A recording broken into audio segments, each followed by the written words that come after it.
कैसे हो बच्चों? उम्मीद है खुश होगे, प्रसन्न होगे, स्वस्थ होगे और अपने माता पिता के निर्देशों का पालन कर रहे होगे और शिक्षकों के द्वारा दिए गए कार्य को पूरा कर रहे होगे और इस लॉकडाउन पीरियड का पूरा फ़ायदा उठा रहे होगे, यानी उसका सकारात्मक उपयोग कर रहे होगे। क्योंकि मैंने अपनी पिछली वीडियो में आपसे यही उम्मीद की थी कि आप निराश होने के बजाय इस वक्त का, इस समय का सही इस्तेमाल करें और अपने ज्ञान में वृद्धि करें, अपनी कमियों को देखें। क्योंकि कोई भी व्यक्ति संसार में संपूर्ण नहीं है, हर किसी में कोई ना कोई कमी अवश्य होती है।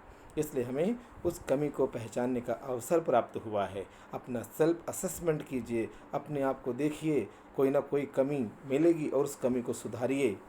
जितना आप अपने आप को जानेंगे उतना अधिक आपको अपनी कमियों को देखने का अवसर प्राप्त होगा और जैसे ही आपको अपनी कमी पता चलेगी आप अपने आप को सुधारने की ओर लग जाएंगे। तो उसी तरह से इसी क्रम में, क्योंकि हम आजकल नैतिक शिक्षा की बात कर रहे हैं, मॉरल एजुकेशन की बात कर रहे हैं, हम बात कर रहे हैं कि बच्चों में या किसी भी व्यक्ति के अंदर क्या ख़ास बातें होती हैं जो उसे अच्छा बनाती हैं, आदर्श बनाती हैं। विशेष रूप से हम जो बात कर रहे हैं, एक आइडियल स्टूडेंट क्या होता है, एक आदर्श विद्यार्थी क्या होता है, समाज उससे क्या अपेक्षा करता है। यानी एक अच्छे स्टूडेंट से, एक आदर्श विद्यार्थी से, एक आइडियल स्टूडेंट से हम क्या उम्मीद करते हैं कि वो कैसा होना चाहिए। तो अब इसी क्रम में हम कई बातें कर चुके हैं। पहले हमने बात की जल्दी उठना चाहिए, दूसरा हमने बोला कि समय का वो सदुपयोग करता है अच्छा विद्यार्थी, आदर्श विद्यार्थी, कि समय जो उसको मिलता है उस समय का वो बेहतर इस्तेमाल करता है, योजना बना के इस्तेमाल करता है, समय व्यर्थ नहीं करता है, समय व्यर्थ बर्बाद नहीं करता है। इसी क्रम को आगे बढ़ाते हुए, इसी सीक्वेंस को आगे बढ़ाते हुए आज हम बात करेंगे कि जो भी बोलें सोच समझ कर बोलें। ये बात सिर्फ विद्यार्थी ही नहीं, प्रत्येक मनुष्य पे, प्रत्येक व्यक्ति पर लागू होती है। कई बार हम कुछ भी बोल देते हैं, हमारे मुंह में जो आता है, और बाद में हमें पछतावा होता है, पश्चाताप करते हैं कि काश मैंने ये ना बोला होता। हमारे बहुत से कवियों ने, बहुत से महापुरुषों ने इस विषय पर बहुत विस्तार से चर्चा की है। कबीरदास कहते हैं, कबीरदास जी ने बहुत सुंदर शब्दों में कहा है, बोली एक अमोल है जो कोई बोले जानी, ये तराजू तोल के तब मुख बाहर आनी। अर्थात बोली जो है, वाणी जो है, ईश्वर का दिया हुआ वरदान है। इसका उपयोग प्रत्येक मनुष्य को सोच समझकर करना चाहिए और बोलने से पहले दिल के तराजू में, यानी दिल अपने मन में सोच समझ लेना चाहिए कि जो मैं बोलने जा रहा हूँ, हम जो बोलने जा रहे हैं, क्या वो उचित है। ऐसा तो नहीं है कोई शब्द किसी व्यक्ति के दिल को ठेस पहुँचा दे। यानी कि ये तराजू, ये मतलब हमारे दिल के तराजू में तोल के तब मुख बाहर आनी, यानी तब हमारे मुख से वो शब्द बाहर आना चाहिए।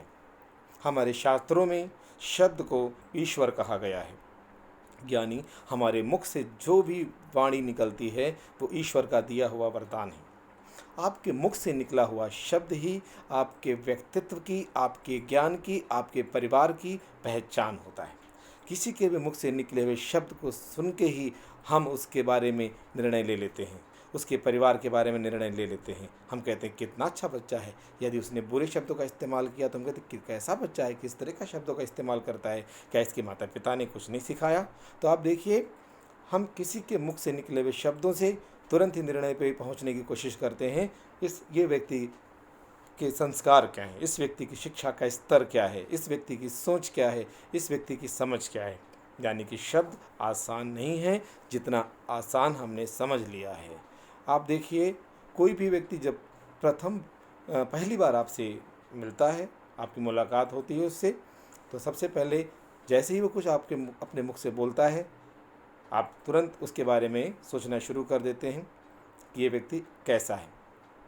यदि उसके मुख से आपकी उम्मीद के अनुसार शब्द नहीं निकलते तो आपको लगता है ये व्यक्ति देखने में तो सूट बूट पहन के आया था, टाई वाई लगा के आया था, लेकिन इसके शब्द, इसकी वाणी, इसके बाहरी वेशभूषा से मैच नहीं कर रही है। यानी कि क्या कहने का अर्थ है, शब्द ही बहुत महत्वपूर्ण है।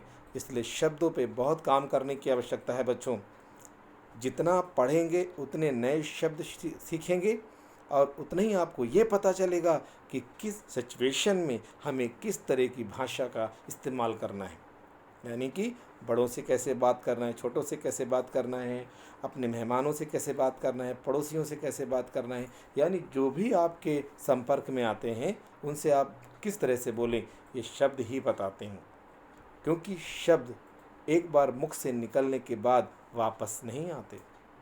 कहा जाता है ना, बात ज़बान से और तीर कमान से एक बार निकल गए तो वापस नहीं आते, अपना काम करके ही आते। यानी मुख से आपके कुछ भी निकल गया, जिसको भी बोला है उसके दिल तक पहुंच जाएगा। बुरा हुआ तो बुरा लगेगा, अच्छा हुआ तो अच्छा लगेगा। अगर आपके मुख से कुछ बुरी बात निकल गई है और किसी को बुरा लग गया है तो आप उसके बाद आप सिर्फ आपके पास पछतावे के अलावा कुछ नहीं रहेगा। वो व्यक्ति बुरा मान जाएगा, उस व्यक्ति के नज़र में आपकी जो इमेज है, आपकी जो छवि है, ख़राब हो सकती है बच्चों। इसलिए सोच समझ कर ही अपने मुख से कोई भी शब्द निकालें। कबीरदास ने एक जगह और कहा है शब्द के बारे में, वो कहते हैं, शब्द संभारे बोलिए, शब्द के हाथ न पाँव। एक शब्द ही एक शब्द औषधि करे, एक शब्द करे घाव। यानी कि शब्द को सोच समझ कर बोलना चाहिए। इसके हाथ पाँव नहीं होते हैं, यानी कि मनुष्यों की तरह चल फिर नहीं सकते, लेकिन बहुत तेज़ी से जाते हैं, किसी के दिल में पहुंच जाते हैं, कानों के जरिए किसी के दिल में उतर जाते हैं। और जिस तरह के शब्द होते हैं उस तरह का सामने वाले का, सुनने वाले का व्यवहार बन जाता है। अच्छे होंगे तो आपको उसको अच्छा लगेगा, आपने बुरा बोला है तो उनको बुरा लगेगा। यानी कि शब्द संभारे बोलिए, शब्द को सोच समझ कर बोलना चाहिए। उसके हाथ पाँव नहीं होते हैं, लेकिन बहुत तेज़ी से चलते हैं। एक शब्द औषधि करे, एक शब्द ये घाव। ये मतलब जैसे मैंने पिछली बार समझा, ये मतलब होता हमारा दिल, हमारा हार्ट। यानी एक शब्द ऐसे होते हैं, अच्छे शब्द होते हैं, वो बिल्कुल औषधि की तरह, दवाई की तरह काम करते हैं हमारे ऊपर। एक शब्द होते हैं वो हमारे दिल पे घाव कर जाते हैं, ज़ख्म कर जाते हैं और दर्द को बढ़ा जाते हैं। इसको आप ऐसे समझें, कोई व्यक्ति बीमार है, आप हॉस्पिटल में उसको देखने गए और आपने उससे प्यार से बात कर ली कि चिंता मत करो, सब अच्छा हो जाएगा, कोई समस्या हो आप मुझे बताना, मैं आपके साथ हूँ। उसको ये शब्द बहुत सुंदर लगेंगे, उसके दिल को सुकून मिलेगा। बेशक आप उसकी मदद करें या ना करें, लेकिन आपका बोलना ही उसके लिए बहुत है। दूसरी तरफ अगर आप बोलें, अरे यार तुम तो रोज़ ही ऐसी बीमारी की तरह पड़े रहते हो, छोटी छोटी बातों पे परेशान हो जाते हो, क्या होगा तुम्हारा, चलो छोड़ो भगवान जाने। अब देखिए, पहले वाले शब्दों में दूसरे वाले शब्दों में बहुत अंतर है। दूसरे वाले शब्दों में आप उस पर ताना मार रहे हैं, व्यंग्य कर रहे हैं, कमेंट्स कर रहे हैं, तो उसके दिल में ठेस पहुंचेगी आपके शब्दों को सुन करके। तो या देखिए बच्चों, इसलिए शब्दों को बहुत संभाल कर बोलना है। चाहे आप अपने माता पिता से बात करें, अपने बड़े बुजुर्गों से बात करें, अपने मित्रों से बात करें, अपने अध्यापक से बात करें, यानी किस आपके कांटेक्ट में आने वाले, आपके संपर्क में आने वाले किसी भी व्यक्ति से जब भी आप बात करें तो आपको सोचना पड़ेगा कि मुझे कब क्या बोलना है। क्योंकि आपके मुख से जो शब्द निकलेगा वो आपकी शिक्षा का स्तर बता देगा कि आप कितने एजुकेटेड हैं, किस तरह की फैमिली से बिलोंग करते हैं, आपके संस्कार कैसे हैं। याद रखिए, शब्द ही ब्रह्म है, शब्द ही आपकी व्यक्तित्व है, यानी आपकी पर्सनालिटी है। शब्द ही आपके पूरे परिवार का मिरर है, यानी उसी से आपके परिवार, आपकी परिस्थिति, आपकी एजुकेशन सब कुछ रिफ्लेक्ट हो जाता है। इसलिए शब्दों की ताकत को समझिए। मुझे उम्मीद है बच्चों कि आप आज की जो मैंने बात कहने की कोशिश की है उसको आप उसका पालन करेंगे, अपने व्यवहार में उतारेंगे और अपने जीवन को सही दिशा देंगे, एक अच्छे व्यक्ति बनेंगे, समाज का निर्माण करेंगे और अपने माता पिता का नाम रोशन करेंगे।